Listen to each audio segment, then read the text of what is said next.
Shalom Aleichem, everybody, and welcoming you to Reb Yak's Torah Talk, bringing you a few-minute Devar Torah on the Parsha of the week, something that's relevant and something that you can always take with you. Please feel free to pass this on to any of your friends.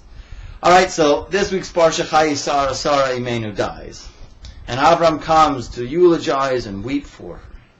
But if you'll notice in the Torah scroll, the word for weeping, lifkotah, is written with a small letter chaf. So why is it written with a small letter chaf? Yes, he wept, but he didn't weep to a certain degree. What was that degree? So it comes out an interesting explanation on a prayer that we say every single evening. We say, Haser Satan milfanino mechareno. Please, God, remove the Satan from before us and after us. So what does it mean before us and after us?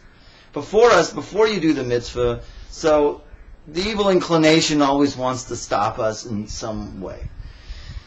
After we do a mitzvah or pass a test, also it wants us. It wants to actually get the benefits of the mitzvah in either two ways. One, it either makes us want to feel haughty, that, oh, I just did tikkun olam, man, right? Or it wants us to regret something that we did in the past. It wants us to regret a mitzvah. Very bad. Watch out. So the evil inclination, actually the Satan, wanted Avram Avinu to regret the deed that he did by the Akedah. How so?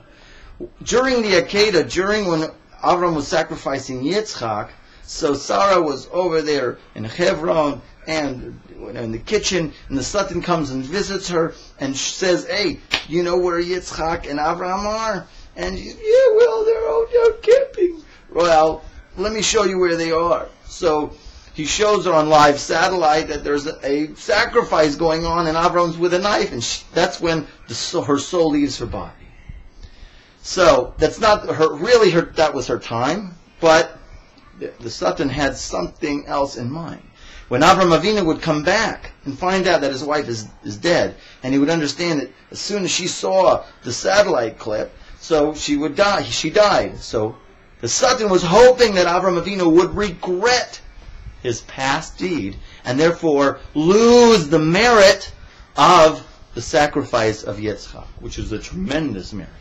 But he didn't. Right? Lifkotah, he cried, but he didn't cry to the extent where he regretted his past mitzvah, his past good deed. We all should take note of that. God, no matter what happens, I will never regret any of the good deeds that I have done, because I have only done them for your honor and your glory. Good Shabbos.